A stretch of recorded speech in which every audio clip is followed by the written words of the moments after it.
Welcome out to another episode of It's All Been Checked Before. You knew it was coming. You knew it was coming. This is Past Tense Part 2 from DS9, Deep Space Nine, on It's All Been Checked Before. Something that I'm getting lost in the segue, but the point is, if you don't know about it, you should know about it. If not, it's coming at you right now. We're on Facebook. It's All Been Checked Before. Follow us there. See what the latest episodes we're talking about. Maybe there's a specific episode you're waiting to hear about, or maybe you just want to see where we are, or just laugh at us and laugh at our memes. It's All Been Checked Before on Facebook. Follow us there. We're trying to save that little corner of the internet. And just like this corner of the galaxy, they're trying to save Past Tense Part 2, DS9, It's All Been Checked Before. Welcome out to another episode of It's All Been Checked Before. Your regular hosts are here. This is Steven. And Keith. Jimmy-Jerome. We're here to talk about Past Tense Part 2. I was shocked that this followed up on last week's episode because Star Trek's Never saw it coming. Serialized. What were your first impressions? I was looking for episode 1.5, but it seemed to fit with the previous episode. Yeah, it's a companion piece for sure. Yes. I would hope so. Yeah, that's my impression. I liked it. I think it was even better than Part 1. A lot more happened for sure. And we got some really, really good Avery Brooks acting and some serious social commentary. So I was pleased with Part 2. I think it's that rare instance where it exceeds in Star Trek. Because Star Trek two-parters, I feel like the first one's usually better and then kind of peters out. I think it's a rare instance where it did not peter out. If anything, it improved upon itself in Part 2. Like, I don't think it, and I'm not going to say it, but I don't think it was heads and shoulders above Part 2. But yeah, it definitely bucked the trend. Yeah. It may be due to the director of this film, or of this episode, Jonathan Frakes, who received this as part of a random assignment. But the producers that be, the powers that be, have said the strength of his directing in this episode is how he got to direct Star Trek First Contact, the next Trek film. Oh, wow. This will be the last episode DS9 Frakes directs. Though he directed, I don't remember how many, but he directed several DS9 episodes before this, as well as a bunch of next-gen episodes. I thought about that early on, and maybe it was early on or maybe it was halfway through. And I don't know if it was just knowing there were two parts that it felt a little more like a movie to me, even though obviously still felt like episodic, like a TV show, quote unquote. But I didn't know if you guys felt that way, like, oh, this is a movie, not a... It was very strong. He directed 3 episodes of DS9, I'm sorry. He directed 8 of Next Gen before that, so this was the 11th directing job. And then after this, he's got quite a career directing, because his first directing jobs were Star Trek episodes. But he'll still do 3 Voyager. He did the video game Star Trek Klingon. He directed 2 of the Next Gen films, First Contact and Insurrection. And then he's still directing Star Trek Today. Dollhouse V, he directed episodes of The Good Guys. But today, more recent, Agents of S.H.I.E.L.D.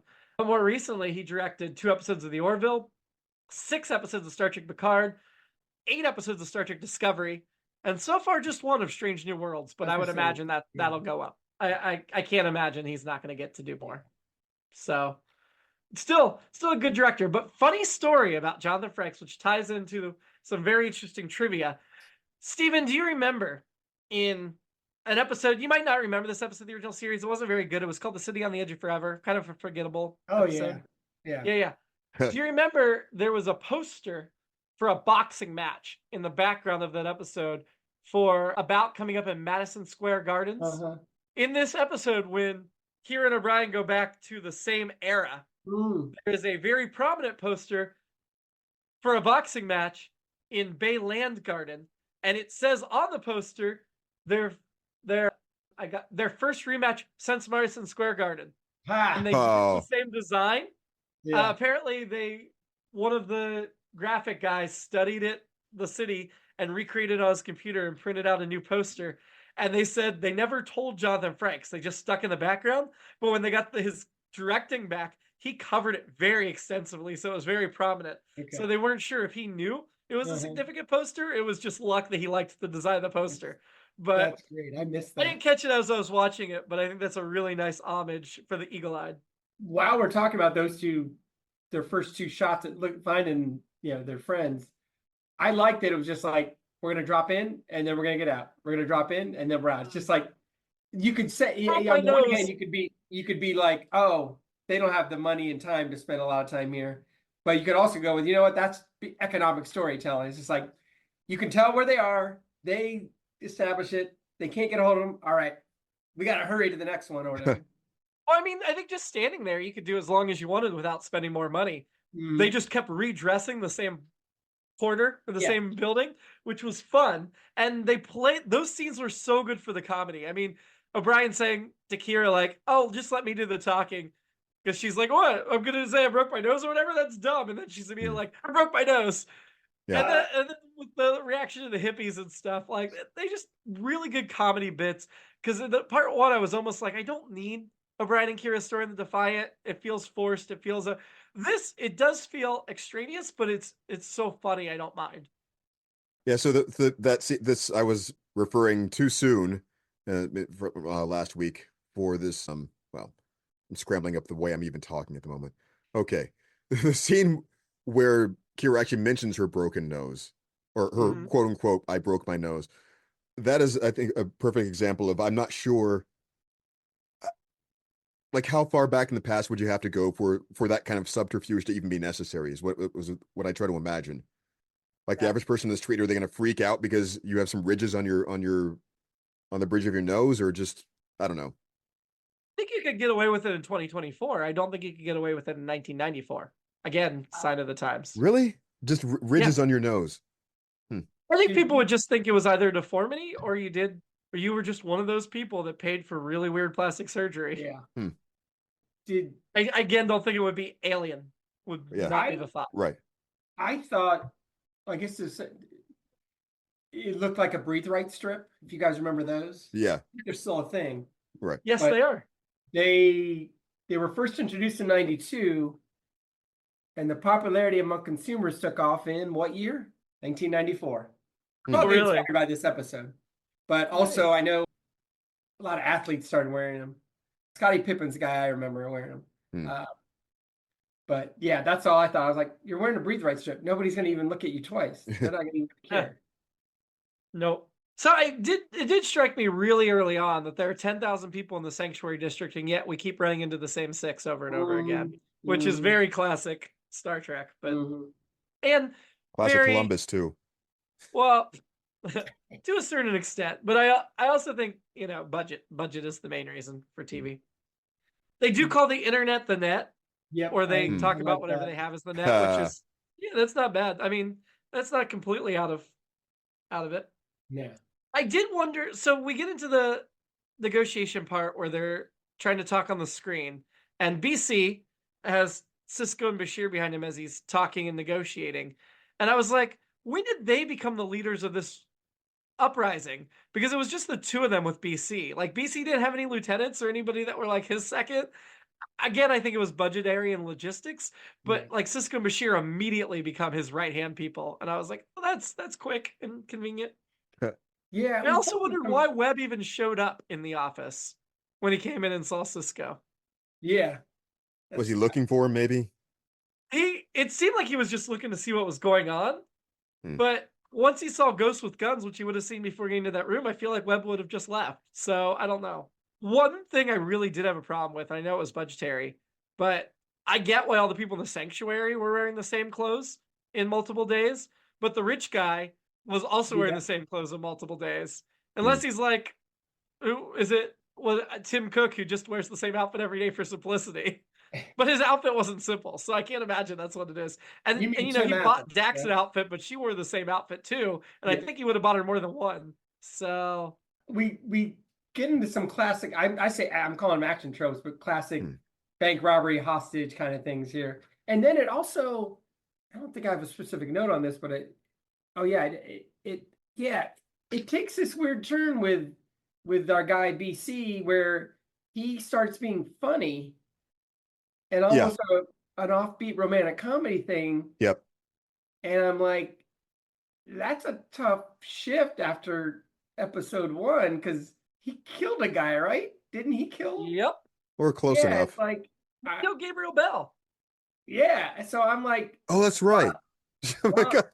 I find this amusing, but it's off-putting at the same time because I'm like, now this guy's funny? Why not just go with that from the beginning? Or he's yeah, whatever. He's funny like the Joker or whatever nonsense you want to get into. But yeah, I just thought, and again, I thought he was legitimately funny, but I still couldn't stop thinking about, oh yeah, he killed a guy, and Yeah. probably more than just one guy. But Believe I actually forgot that as I went from part 1 to part 2, but you're absolutely right. That was not a consistent character writing, and that which was a I guess very we'll have to 90s blame. hat he had on.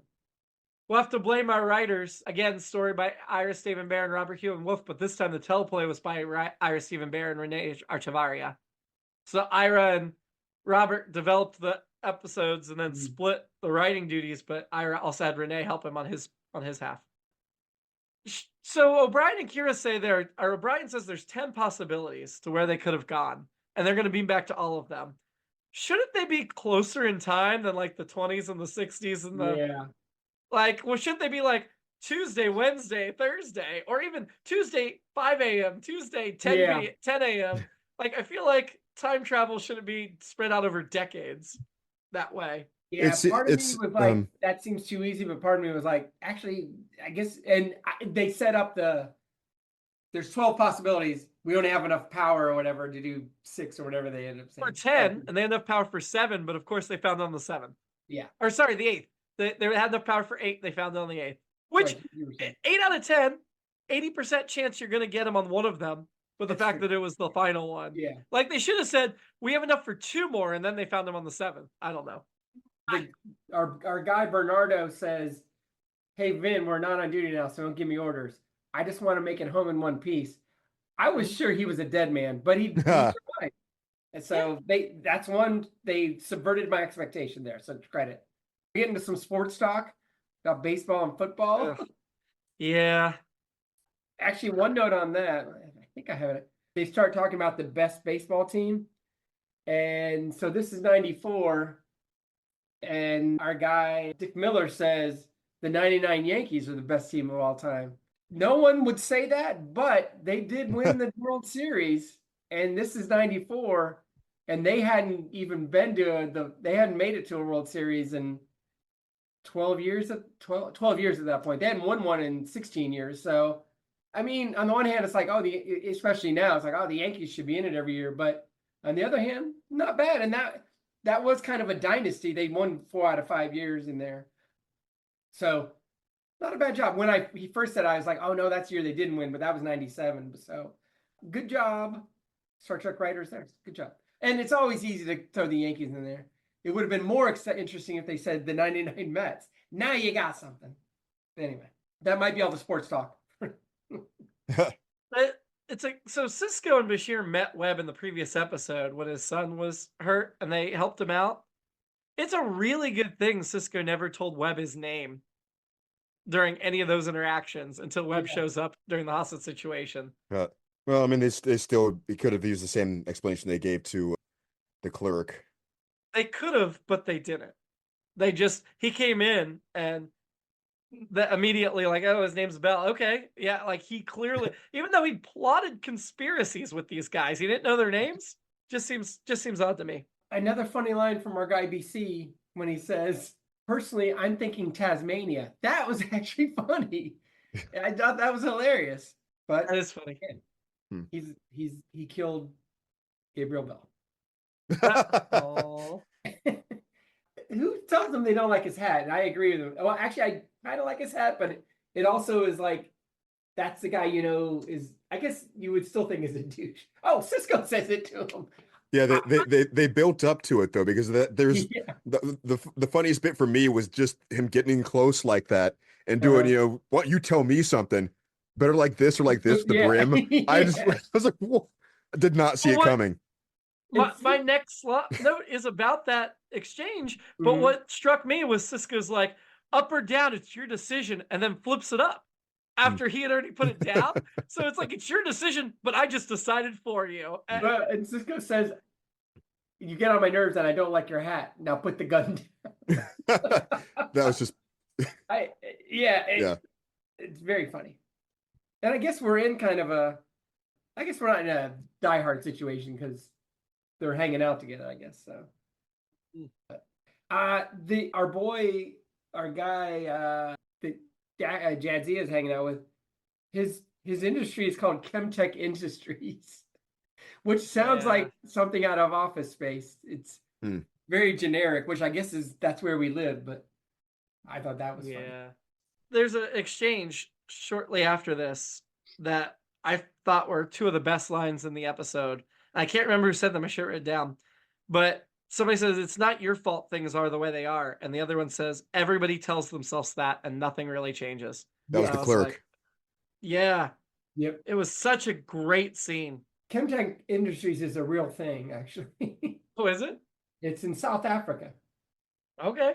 There's Nice. there's others here too, but yeah, they're out of South. Well, no, Bahrain actually. They look evil, so there's a good chance. I hope all the Chemtech Industries fans don't come at me. That's sad. So Dax gets into the sanctuary place, and she immediately sees Clint Howard in an extremely brief cameo. We'll see him a little more later. Yes.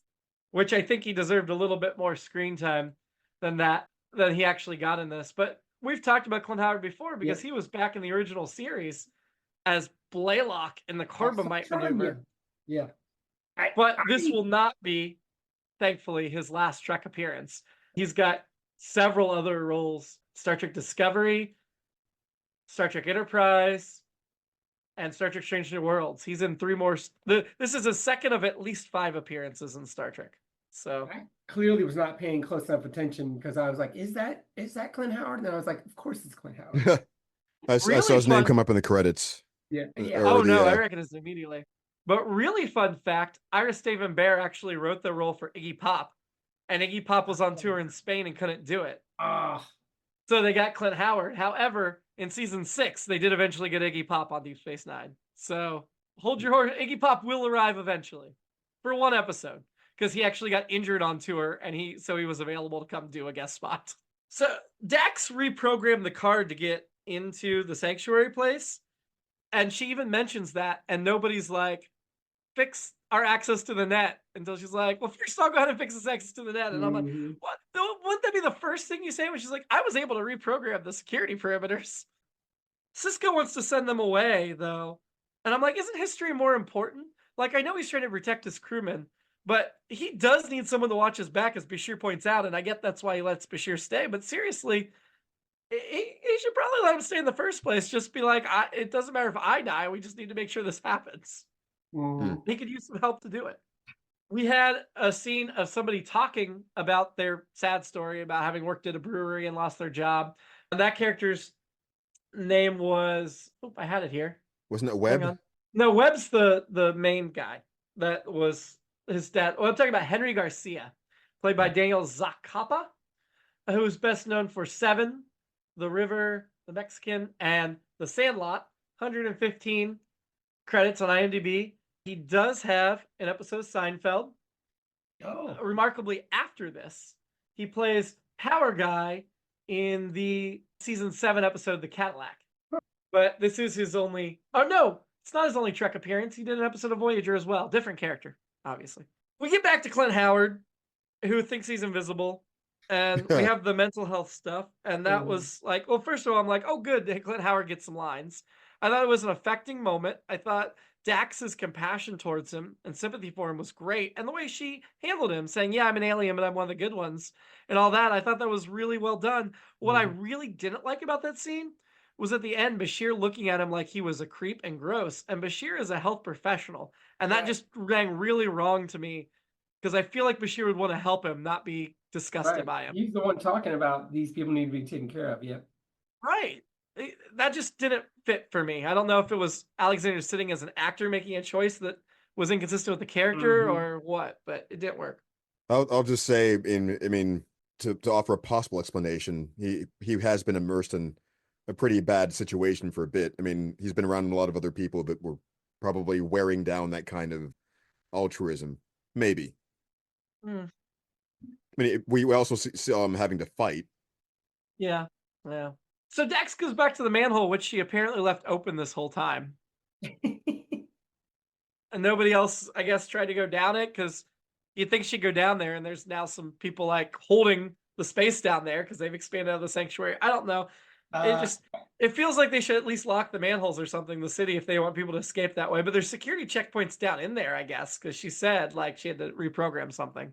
there could not be a more San Francisco reference than us spending time talking about going in and out of manholes. I mean, then and now. Oh, Oh my! Steven.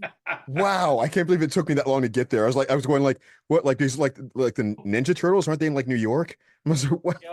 No, that's not his Yeah, reference. yeah. Mhm. I did not have an alternate episode for this week, but Keith already has given me one. It's that the Ninja Turtles were down there and Dax brought them out and they helped him. They helped him save the day. Wow. Ultimate 90s crossover. Mine was where I started to go earlier, which was it kind of turns in when it turns in the hostage situation. It's very Dog Day Afternoon, a great movie. Dog Day Afternoon in space, of course. Although, obviously, well, this is on in space. Earth. Yeah, it's on Earth. but in space. So yeah. in that he would start chanting sanctuary, and they'd say something about like maybe the Hunchback of Notre Dame. Actually, with all the Attica parallels, he could just keep saying Attica. And they'll be like, we don't know what that is. Because there are more parallels again I guess I got in this last week. I spoiled, so I didn't even give a spoiler alert. So yeah. Nice. I am curious if Chris Sprinter has to unlock the net this time so they can send the message. How did it happen the last time? I mean, they theorized briefly that maybe Gabriel Bell was the one that unlocked it, but I'm like, is this how it always happened? Is this one of those paradoxes? That's the net was unlocked and they could tell their stories because it was always going to be Cisco and Dax was always going to be there. It's like the Lost theory. What happened. Mm-hmm. As some of you may recall, how that turned out is just that they're seeing they were seeing all these photographs of things that were from the past, and oh, wait a minute, we did that. These kinds of things. Yeah. So I like how that ended up. I mean, it's also kind of fun that they left it so that it could be either interpretation, but it feels more scientifically accurate that they had always been going to do that. Mm-hmm. It could even be argued in some cases that the reason why the Chronicons did that is because they were needed to do that to close the time loop. Otherwise, it wouldn't have, or some sort of like fated to do it in a way, and it's kind of calling forward to them. I would say the detail that disproves that theory, Keith, is that Cisco had been reading up on Gabriel Bell and surely would have seen a picture. Yeah. No, but see they would have credited someone else as being Gabriel Bell. Not if it had always happened that it was Cisco, because then at the end of the episode, Bashir shows Cisco that it's his picture in the historical records as Gabriel Bell. Oh, I didn't catch that. That was the tag at the end that Bashir comes in and Are you like serious? shows Cisco the historical record and like you're gonna have some explaining to do to Starfleet. I completely missed that. Oh, okay. Yeah. But I was kind of in a rush at the end. But they switched the ID card. So the thing I had, the notes I had about that at the end was they switched the ID card when the Cisco and Bashir, the guards, said they could fake their death. Exactly. And leave. So why would they have a picture of Cisco as Gabriel Bell? Because it should still be the real Gabriel Bell. When they switched the ID card in the system, they already had a picture of Gabriel Bell because they took pictures when they would do the processing. That too. So how did the picture get switched unless somebody, like, I guess later looked at the records and was like, this is wrong. It's this other guy, and went through and found this other picture and switched it. It just seems it would have to have been Lee, right? That was looking at the records of Gabriel Bell and was like, oh, that's the wrong picture. Let me fix this. Could be. But again, that disproves, that Cisco was already researching the guy, and so it couldn't have always been him. Chris says to Dax. I see what you're saying, but yeah, that's. I think I'm going back. He says, "You want me to override a government block, violate my interface operating license, and turn over my channels to a bunch of criminals?" Again, that sounds like our boy Zuckerberg right now to me. I mean, things that are going on, and then there's like he's just done after this scene. He says he'll get great ratings or whatever, but. The thing that made that hard to buy was you're just going to give up your whole like reputation, company, everything for her. I mean, I guess there's definitely part of it that appeals to his spirit, his rebellious spirit and the ratings and all that. But still, it was like, you're just following the pretty face. Right. Like, you didn't get to where you are by following the pretty face. Yeah. How into her is he? And My feeling was like when he says, "But I'll get great ratings," he's like, "I'm gonna be okay. I'm gonna Right. after this or whatever." But yeah, well, you know what? I still have him as my shady character for this episode, even though he turned out he actually wasn't. Oh no, he's not my shady for this one. Yeah. But yeah. So they're talking to the detective, trying to negotiate with her. Detective Preston, played by Deborah Van Valkenburg, best Yeah. known for Quantum Leap, just one episode. Too Close for Comfort, Streets of Yes. Fire, and The Warriors. She has Warriors. 65 credits. The Yeah. Warriors movie. The Warriors 1979 film. Yep. Yeah. Yep. Nice.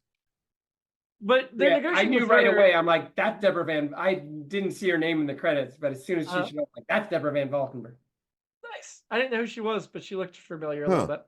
She was definitely trying to help, I think.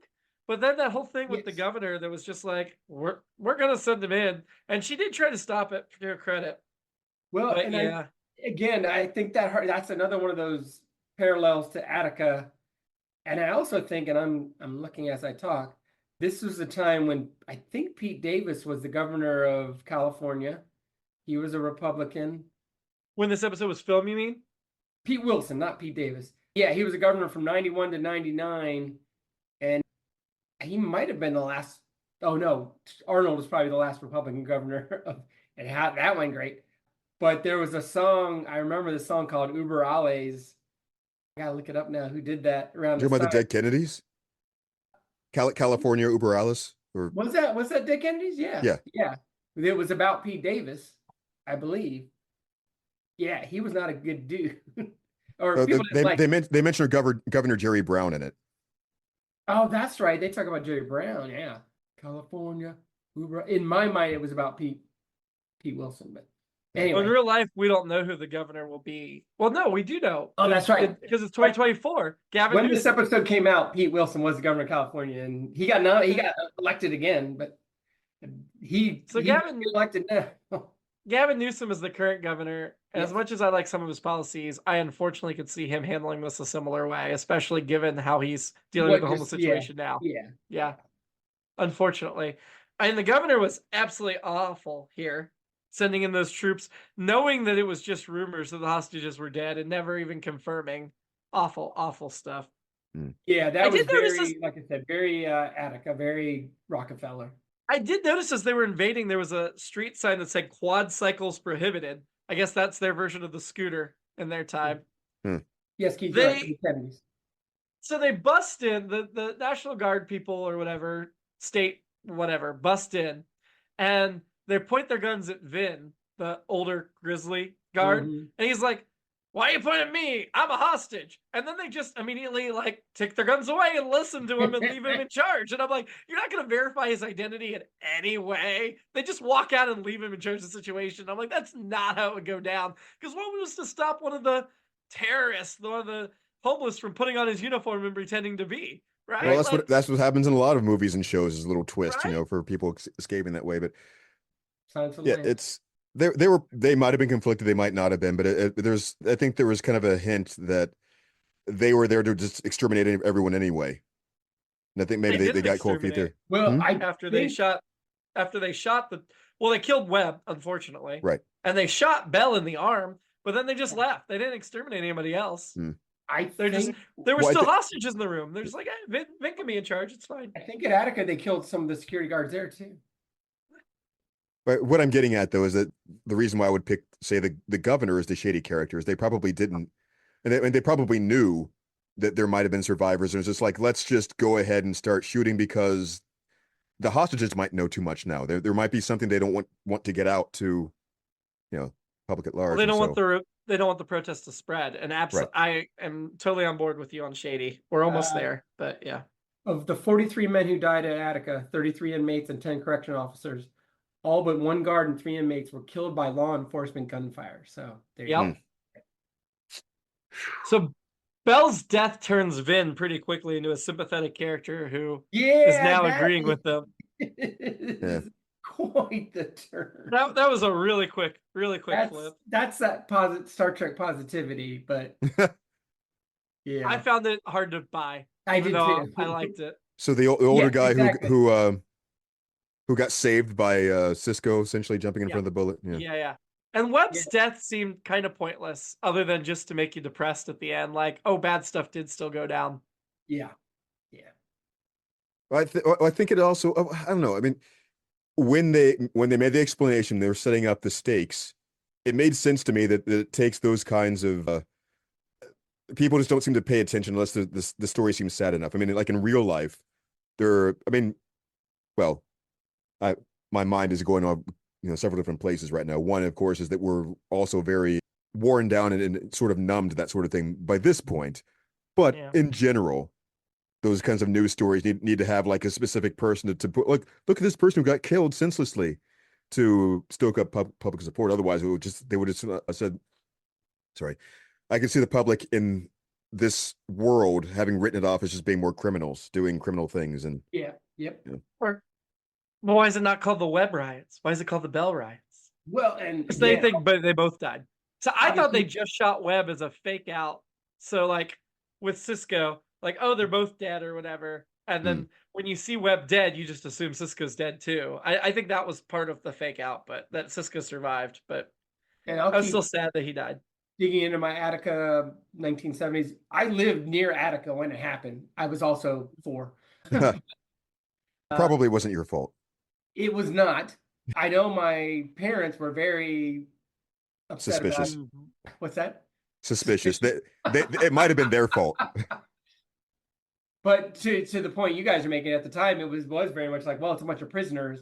And then, but yeah, it was also the early 70s. So we still had some counterculture, and it was right before Nixon and all that nonsense. So there was a large portion that was also like, nah, there's something wrong here. But unfortunately, again, 30 years later, 50 years later, whatever, we haven't fixed these yet. So Q is right.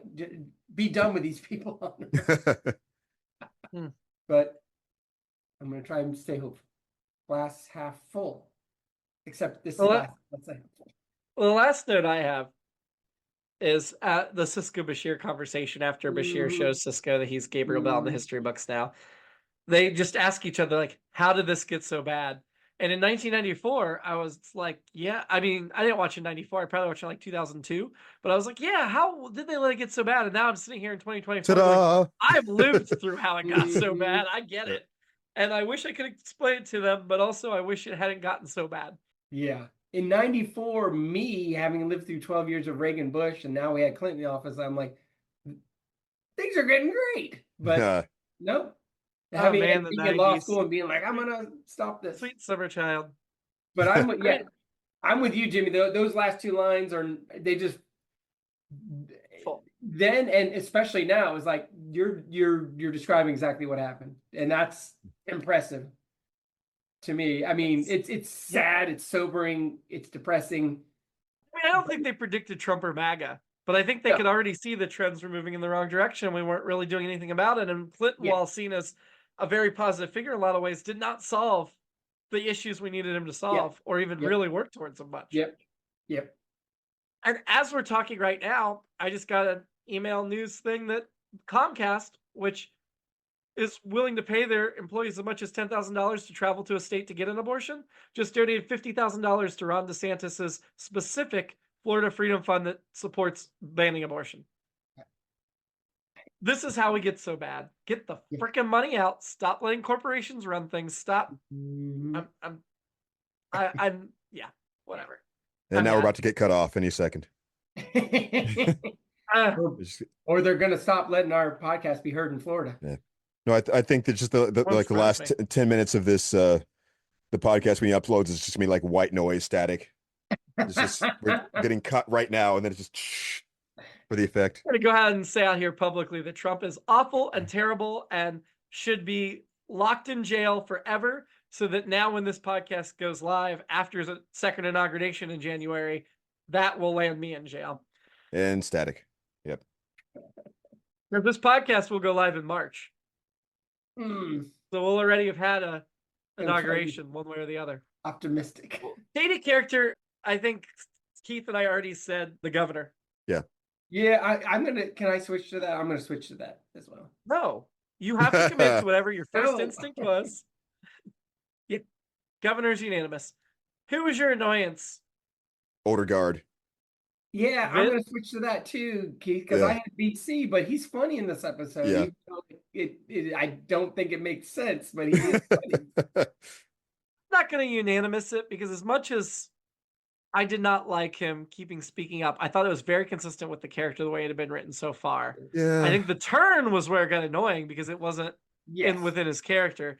However, I'm giving my annoying to Chris Brenner because just willing to risk his whole freaking empire because a girl flirts with him. And I know it's Dax, but still, that's I did not. I've done that approve. before, but so I guess it is annoying. Not with the stakes like that high. Well, Well, you know, So, like the tech moguls of this year, because I forgot to bring that up in the previous episode. I'm trying to imagine a scenario like that. You find a woman, they're who Right. in distress. You take them to the office. Here, this is my name. I am Chris Brenner of this, and she's like, and she had to like get to that part. I was like, oh yes, that. I mean, can you imagine that being like, I don't know. You keep saying Zuckerberg. I mean, that would be a good example. I mean, if Tim Cook and whoever's or if Jim Google, if I ran into him, I wouldn't know him. True. Now I the don't guy from God, Like Bill Gates, for example. I think that would have been Bill been Gates. good. I would know. Hey, who are you having a drink with? Deborah von Valkenburg. What was her Oh. role? Or are you having a drink with The Detective Preston? police person. Yeah. What was it? Yeah. Preston? Yes. Okay. I'm having a drink with Dex because apparently she can get me to do anything, so That's she got me to have right. a Yeah. drink. And then give up radio hour to her? I Yep. don't know. Already forgot his name. Brenner, since he's still in the rich district. Chris, Chris Brenner. Yep. Okay, ranking this episode better than part one, in my opinion. Yeah, I think so. Yeah. Yeah. So above part one right now is Equilibrium. Dex hosts drama Right. against Nolan. That's I think this was better than that. it's tough. I would go higher. Keith's not sure. Steven? Think I would. I'm gonna say yeah. Higher? Yeah. Okay. I know Keith was on the fence. Maybe what puts it over the top is Biddle Coleridge. I would say what puts over the top is those like, it's not your fault that things are the way they are, but Yeah, tells okay. us nothing would really change. And then how did things get so bad? Yeah, right. Those Mhm. concepts elevate. Yeah. The thing about the picture changing is going to bother me now that you pointed out, though. That doesn't It fit. is it's a plot hole. It's a plot hole for sure. Civil defense, better or worse than civil defense? No. I would go up. Keith says no. I say yes. God, the scenes are too good for me in that one. It's just There was some great stuff in that. Ducat was wonderful. I'm gonna say below. I'll be Okay. there. Yeah. And Okay, we'll see so- by the end of the season how we feel about this. So we have separated a two-parter with an episode in the middle, just as we did with the Search two-parter that opened the season as an episode in the middle. So this is the season where the two-parters come apart, which has not been something we've found in other rankings. I will say I don't know that I'd go above. Reasons we've spread out the watching too much lately, like Yeah. going a month between Yeah. watches. It's Yeah. hard to tell. I don't think I'd go much above civil defense. Like the one above that is Second Skin, which is, oh yeah, that was a really good one. Yeah, I would probably go below Second Skin, so I might go up one more, but from what we ended, but that's okay. Next week, Star Trek Voyager Caretaker, while pursuing the trail of Maquis rebels, a newly commissioned Starfleet ship gets pulled to the far side of the galaxy. When is that? October 20th, but it's a Sunday. We're going to watch it in person. Yeah. But next week, for our viewers, is the Voyager premiere. It's a 2-hour, but we're going to just watch it all at once and do one episode like we have before. So I'm excited. it's probably going to run a I little longer. can't believe we're here. I'm very excited. Yeah, we're into January 1995 now for next week. Wow. But yeah, I When would we get to plan on Enterprise, I won't a believe good it. 4 hours. What? So when we get to Enterprise, I won't believe it because I keep forgetting it exists. Literally, I just keep going. It'll come up and it's like, oh yeah. We'll be We there still have about to- 2030, about 6 years to Enterprise. I would guesstimate at this point, depending on the Wow. speed of what we get through. But It'll take us about a year for these double seasons of the DS9 and Voyager that run for the next 5 years. And then there's 2 more seasons of Voyager after that to get through before we get to Enterprise. So anyway, until then, live long. Attica! And prosper. Sanctuary. Attica. Attica. Attica.